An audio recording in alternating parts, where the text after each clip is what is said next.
you're a practice owner, you want to grow, you even want to build a big team, but you're hesitating. And more specifically, you're hesitating because you're not sure if you can pull it off, because you're not really clear on like, do I have enough money to pay this therapist? And once they come on board, like, how am I going to fill up their schedule? And that hesitation is robbing you from your ability to lead powerfully and move your organization forward. So in this video, what I'm going to do is I'm going to unlock 6 key steps for you to unlock objectivity around your next hire, to make sure that you have the numbers, including the money in the bank, to afford a new hire and to confidently fill up their schedule and be really excited about the way that you're moving your company forward. So if any of that sounds interesting to you, make sure you stick around to the very end, because I am very committed to making sure you have some actionable items to take away from this video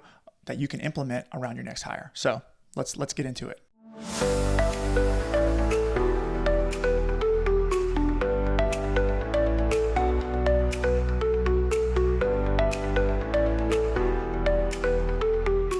All right, welcome. Hey, I'm on time. What's up, everyone? Happy Thursday. It's your boy Adam. Y'all should see the setup I have. I've got camera 1, I've got camera 2, I've got a phone that's going live, I've got my desktop, and I've got my laptop, and I've got my light, and I've got my mic. Like, it's getting real. This is a real situation right now. Grateful to be here. Thank you guys for allowing me to do this. For those of you that don't know me, my name's Adam. Welcome to the group. If this is your first time, I go live in this group every Thursday at 1:00 p.m. Central Standard Time. I'm a physical therapist by trade, and I'm one of the owners of the Private Practice Owners Club. I'm also an owner of private practice in South Mississippi and Louisiana. We have 3 locations there, and then also own a virtual assistant agency where we help place highly skilled healthcare trained Filipino workers inside your practice to help you build operational capacity. But today, I just want to pour into you, because through my journey, I've recognized that the better that I get, the more impact that I can make. Like, once I elevated my mind, like the first thing that elevated for me was like my mindset, my ability to believe that I had to change the beliefs about what I thought was possible. And so once my mindset and my vision expanded, my skill set quickly followed. I started hanging around with people who were like pouring into me and helping me see more for myself and elevate my skills. And then through that journey, I was able to execute, build a team, start installing systems in my business, and execute at a higher level and create more stuff in my life. And so like I've developed this passion to pouring into healthcare entrepreneurs like you to help you win, because we need you to win, especially in the healthcare industry today. We need winners and we need powerful leaders. So today we're gonna talk about, can you afford to hire your next therapist? And yes, I've got notes. And yes, I'm prepared. If you're anything like me, you want to grow your business, but you know you're gonna have to hire some people. And guess what? Therapists are expensive, right? Like, we have declining reimbursements, we have rising costs and like rising expenses. New grads are coming out of school with higher student loan debt. They need more money. They're demanding higher salaries from us, and it's becoming harder and harder to afford to attract talented clinicians to our team. And so there's a lot of fear around hiring because we're not sure we can afford them.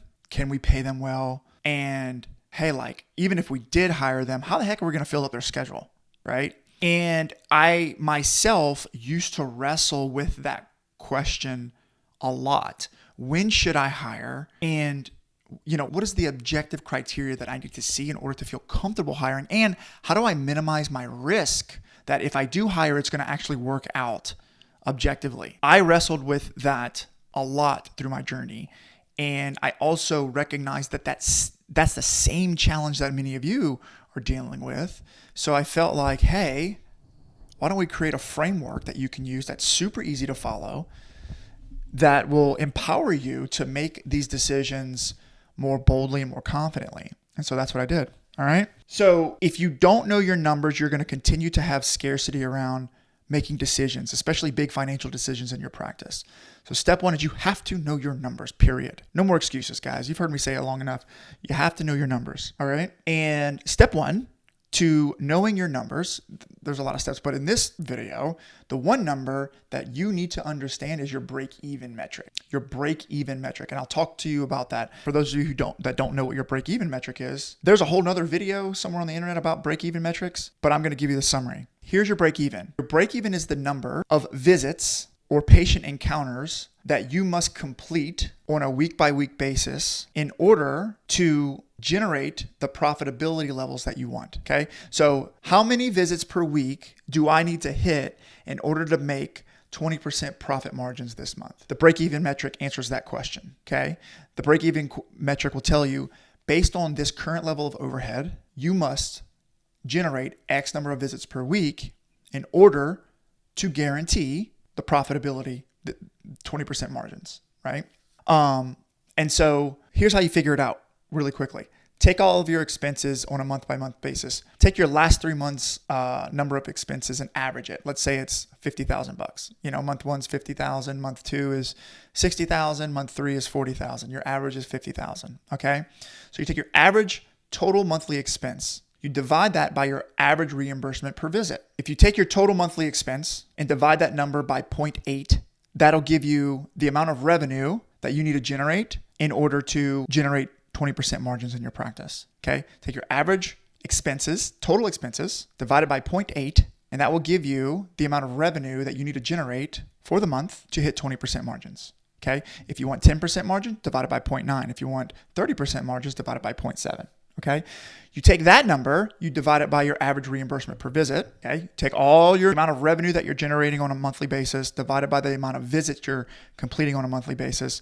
That's your average reimbursement per visit. Okay, then you take that number, you divide it by 4.333. All right, and that will give you the number of visits that you need to complete every week in order to generate the profitability that you want. That's your break even. Okay. So if you lost track of me there, then go back and rewind this and follow those steps. You'll be able to track your break even metric. But number one is, the question is, am I going to hire? The first question I'm going to ask you is, do you know what your break even number is? And are you hitting that number? So step one is, do you know your break even and are you hitting it? If the answer is no, then I'm going to say, no, don't hire, because you're not clear on your metrics. Either you're not profitable or you're not clear on what it even looks like to be profitable. So no, don't hire. Because if you're making financial decisions without that data, you're basically just kind of throwing at a wall, right? So step one, know your break-even number and hit your break-even number with your current staff before you consider hiring, okay?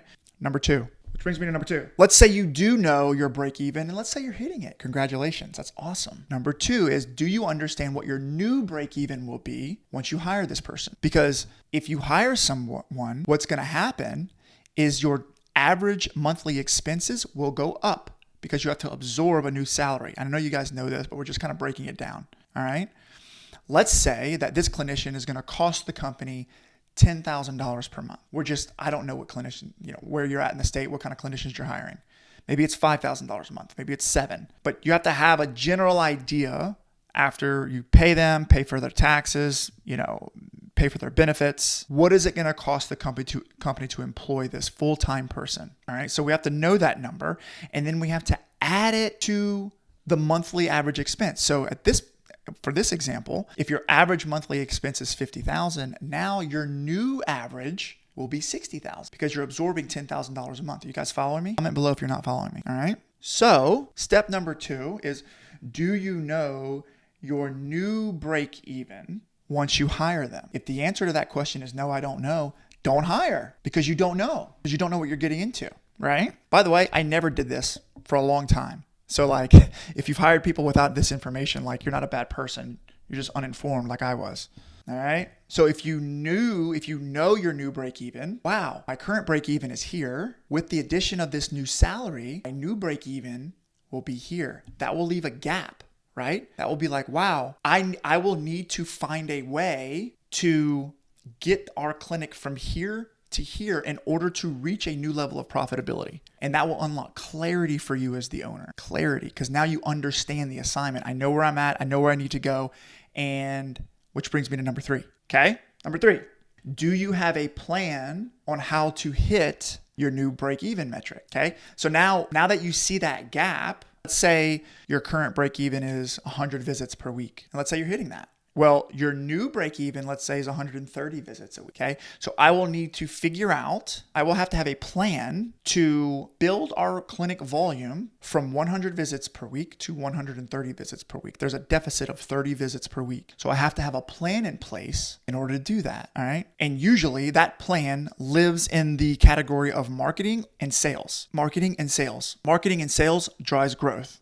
Okay, so without diving into all of that, a few ideas for you are going to be, market more, right? So let's say you're a physical therapist and you really depend on physician referrals. Well, market more to physicians, build a stronger influencer list. Okay, so do more knocking on doors, run more paid ads. Let's say you might be running paid ads. Maybe you have to elevate your budget, right? Talk to your marketing team and maybe instead of $500 a month in ad spend, maybe you have to raise it to $1,200 a month in ad spend. Hey, real quick, if you are enjoying this video and some of the other content that I put out, I'd love to connect with you on social media, specifically on my Facebook and my Instagram accounts. That's where I post the most, especially in the story section. You can see all the behind the scenes action and how I run my company. So check me out on Instagram at Dr. Adam Robin and on my personal Facebook page at Adam Robin. Send me a request and let's connect there. All right, back to the video. To drive more leads to the practice. That's an option.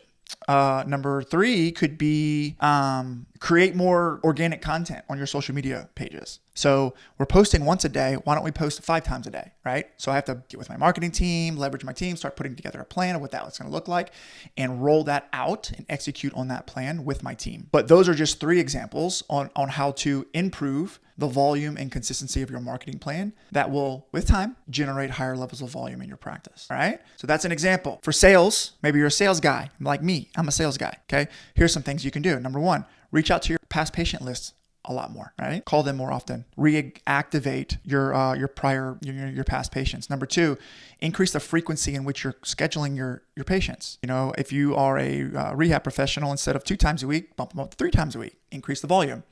You could extend their plans of care, right? Now that you have new capacities, you could help your patients at higher levels, right? So you could extend their plan of care with your elevated capacity as long as there's medical necessity there, right? That's the 3rd option. Okay, so you can increase frequency, increase duration, call and reactivate past patients.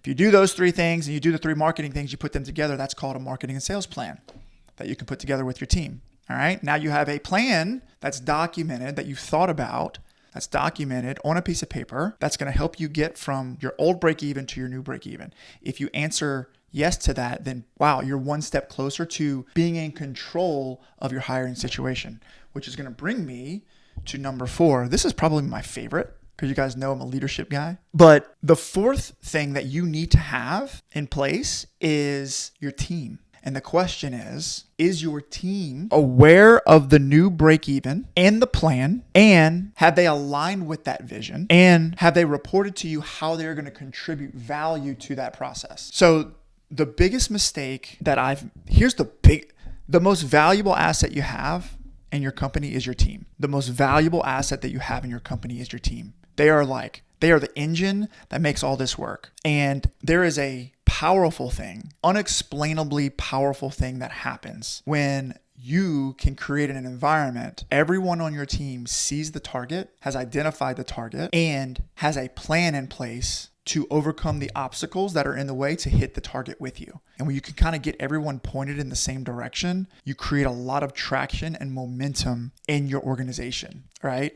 So as a leader with the vision, who understands where their break even is and where it needs to be, right? Who understands that financial impact, who understands how to put together a marketing and sales plan in place, and can deliver that vision to the team as a whole and create alignment and agreement around that plan so that we can all contribute to the mission of the company, of the practice. All right. So the worst mistake you can make is just do this all yourself and not keep your team in the loop. If your team doesn't know what the plan is, that's a problem, right? So if I go to your practice, we do practice audits. If I go to the practice and if I just pick out like a random therapist or front desk person in the business, and I say something like, hey, what's the new break even you guys have to hit? Or how many visits per week are you guys really pushing for to make sure that your profitability? They should be able to tell me like, yeah, the owner just told us the other day we need to hit 130 visits per week. That's what we're all pushing for right now. And it's like, if once everybody knows that, it's hard to slow that machine down. All right. So that's number 4. Align your team around the plan. Number five. So what we talked about so far is we talked about using data to diagnose the challenge, create a plan on an offensive plan of attack via marketing and sales on how to overcome that challenge, and then enrolling our team to align with that plan. Now, the last 2 checkboxes are going to be making sure that we have some safety nets in place just in case the plan goes wrong. All right. And it's usually going to be around money. So number 5 is going to be, do you have at least 2 times your monthly payroll expenses saved as cash? So if you own a private practice, it's operationally heavy. And we all know what it's like whenever payroll expenses hit every month, because our account goes from this to this, from a little bit to a little bit, right? So payroll is by far your greatest expense every single month, every single year, right? When you run your profit and loss statement, you're probably sitting somewhere between 60 to sometimes even 70% payroll expenses, which is a real challenge. And adding more payroll expenses to a really high payroll bill is the biggest way, quite possibly the biggest strain you can put on your business, right? So in order to withstand that, you need to have some cash reserves in place. I like to use at least 2 times monthly payroll expense. So if you go down, you run your books, in this instance, let's say, you're spending $25,000 per month on payroll. Go to your bookkeeper and say, hey, what's my average payroll expense over the last 3 months? Oh, thanks for asking, Jim. In fact, your average payroll expense is $25,000. Well, in your head as a CEO, you need to have at least $50,000 in cash saved in your operating account to withstand the ebbs and flows of payroll expense. Okay. And if you don't have that in place, then your company is at a little bit of an elevated risk. So you would want to make it a priority to save your cash reserves to get you there. All right. So that's just cash management 101. Take a look at your monthly payroll expenses, double it, make sure you have that in cash. Okay. If you don't have it, then don't hire. If you don't have it, then don't hire. Right. So you may need to say like, hey team, I know you're stretched. I know we need to hire someone, but the company's not in a position to hire right now. However, if you can give us 2 to 3 months, I'm very strong because I have a plan in place. I'm feeling very confident that we will be in a financial situation where we can move forward with our next clinician, right? And that's how you can start thinking more strategically as the owner, all right? All right, so that's number 5. Number 6 is going to be just in case, right? It's that extra layer of protection.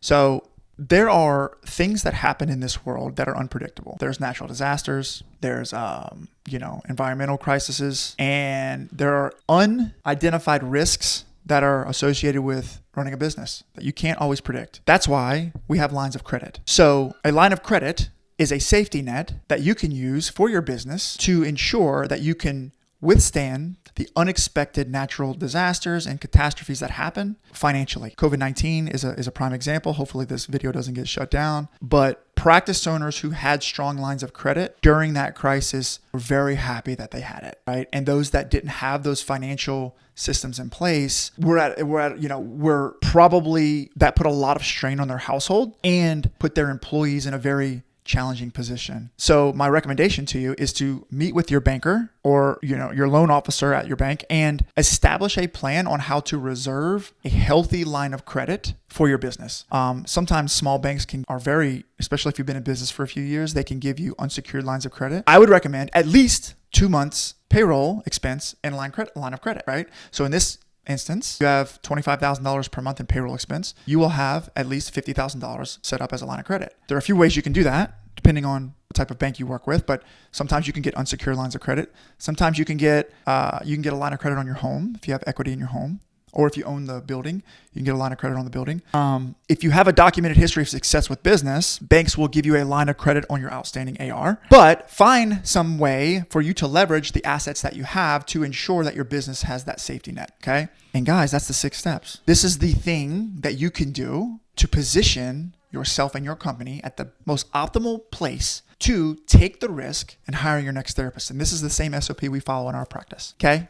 So just quickly, the 6 steps are: number 1, do you know your current break-even metric, and are you hitting it? Number 2, do you know your new break-even? Do you know what that break-even is going to be once you absorb that new salary? Number 3, do you have a plan on how to get from your current status, your current break-even, to your next break-even, right? Number 4, number 3, do you have a plan on how to hit the new break-even via marketing and sales? Is it documented? Number 4, is your team aware of what the new break-even will be, understands the plan, has bought into that plan, and has co-created ways that they can contribute value to that plan? Number 5, do you have at least 2 months payroll expense saved as cash? And number 6, do you have a line of credit that equals at least 2 months of your current payroll expenses? And if you do those 6 things, you are in a very strong position as an owner, as a leader, to move your clinic forward. I would bet on you every time. So comment below. Let me know what your biggest takeaways are. What did you learn? Are there other things that you can have in place? Absolutely. What do you think? Did I miss something? If I missed something, comment below. I'd love to hear your story. I hope it adds tremendous value. I hope it gives you just a little bit more confidence and empowerment to move your company forward to the next level. God bless. All right. So there you have it. The 6 key steps to hiring objectively for your next hire. No more excuses. Just make sure that you're checking yes on each of those steps, and you can feel confident that you're moving your company forward in a way that minimizes risk and that gives you the best strategic advantage to hit the numbers that you need to. If you enjoyed this video, do me a quick favor, hit the subscribe button. And if you want some more information, check out the show notes where I have a bunch of free gifts for you guys who are wanting to win the game of private practice. See you on the next one.